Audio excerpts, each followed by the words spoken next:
Hello, it's Tom with Digital Foundry. Just a quick look at the GTX 970 and R9 390 here, and how Overwatch takes to each card. Obviously this isn't a hugely taxing game, and you can expect fast performance if you own either card. We're also doing each card individually this time, since the action proved too varied to match up for a fair like-for-like test. But the point is pretty straightforward really. Starting with the GTX 970, the goal is to hit maximum settings at 1080p, and really that's no problem at all.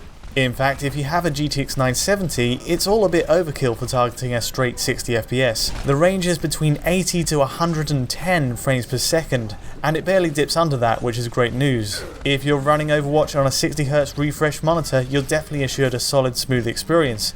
But at the same time, that's a lot of GPU processing power not being tapped into. So if you're feeling a bit adventurous, this 80 to 110 FPS range means you can experiment a bit. And if you have a high refresh monitor or even G-Sync, you can enjoy frame rates up to around 80 FPS while maxed out.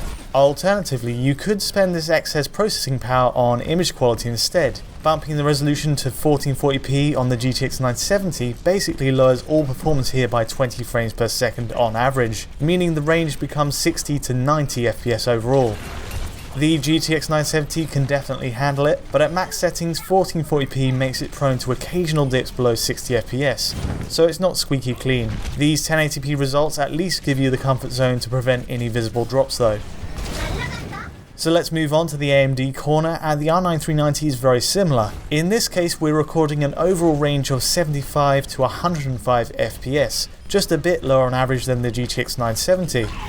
It's worth stressing these aren't matched perfectly to the GTX 970 test clips, but with the same characters and maps, the average came to about 5 frames per second lower on our tools. Without a proper benchmarking function in the game, it's hard to get a perfect lock on this, but either way, R9 390 owners are looking at excellent performance at max settings and 1080p, and at these high frame rates, you've again got plenty of options.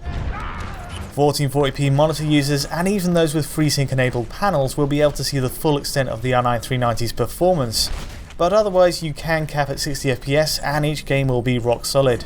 So it's a good turnout for both cards, but that'll do for now. Do like and subscribe if this was useful, and let us know in the comments how your PC setup is holding up with Overwatch.